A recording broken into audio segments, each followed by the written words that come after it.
Hello, and welcome to another vlog. This week's theme is adaptive recreation. As always, I'm going to be releasing a video on Thursday in which I talk in more detail about this week's topic, so subscribe if you want to see that video. But today there's a couple of other things I want to talk about.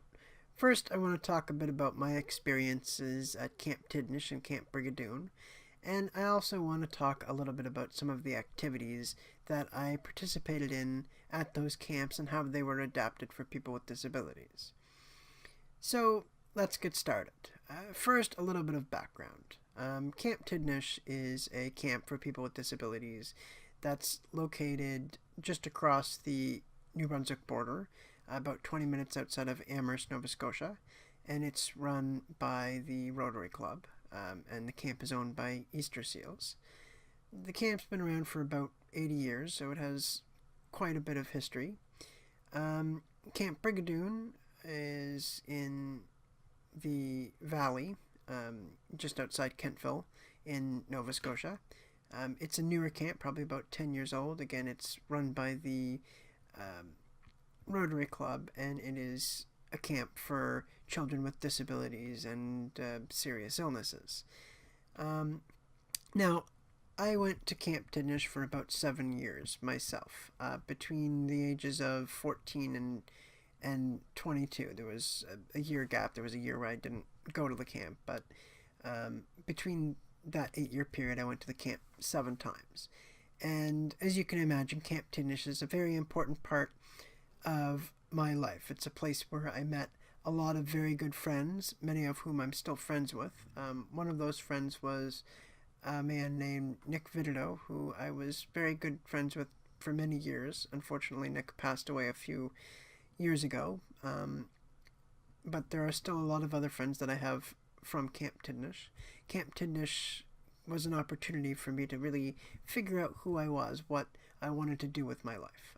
So for that reason, it's a very big part of my life. Now, Camp Brigadoon, I've been to 3 times as part of family retreats through Muscular Dystrophy Canada. So the family retreats are a chance to kind of relax and interact with other families affected by muscular dystrophy, but also an opportunity to learn. You can participate in workshops on various topics related to muscular dystrophy, and also there's a lot of other activities to do.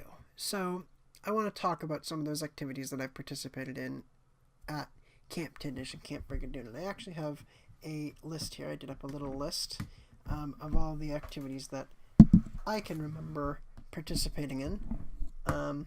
Probably not a full list, but we've got archery, art, board games, boat ride, campfire, card games, dances, drama, karaoke, movie night, scavenger hunt, swimming, and talent show. That's just a list of some of the activities that I know for a fact that I've participated in at camp, but I'm sure there's a lot more than that.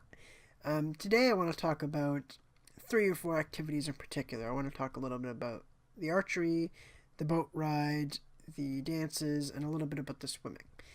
Specifically how these activities, how I participated in them, and how they were adapted for people with disabilities. So I'm going to start with archery. Archery is not a sport that I can do by myself. I do require some assistance. I did archery during, I think it was the first time I was at Camp Brigadoon as part of one of the family retreats. And basically, I had a counselor to help me hold the bow and fire the arrow. The boat ride, I was able to go on the boat ride because Camp Tidnish is a special pontoon boat that wheelchairs can roll right onto, so that's how I was able to go on the boat. For dances, obviously a person in a wheelchair can't dance the same way an able-bodied person can, but there are ways to dance to kind of, wiggle around in your wheelchair and do donuts and wheelies and things like that. And then for swimming, Camp Tidnish has a special pool. It's got a lift, so you can be lowered into the pool, or there's also a ramp that you can be rolled into the pool in one of the old wheelchairs that the camp counselors affectionately called the Cadillacs. So this is just some of the ways in which activities can be adapted for people with disabilities.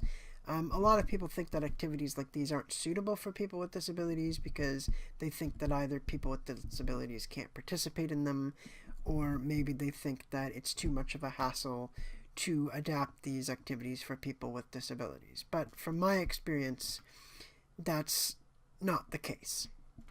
9 times out of 10, I find adapting activities to make them more inclusive is actually quite easy. People tend to overthink them and think that it requires this complicated solution to make these activities accessible and inclusive. But from my experience, it takes a little bit of planning in the short term to make these activities very inclusive and beneficial in the long term.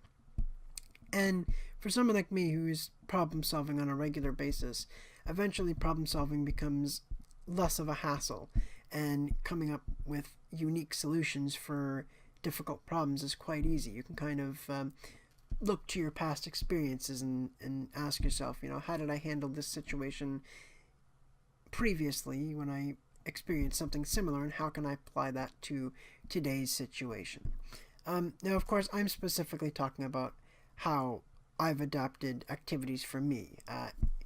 Adaptations to activities vary from person to person depending on what their specific needs are, so other people might have other explanations and methods of overcoming these challenges and participating in these activities, but I'm speaking from my experience. I'm going to include in the description some information about Camp Tidnish and Camp Brigadoon, so feel free to check them out.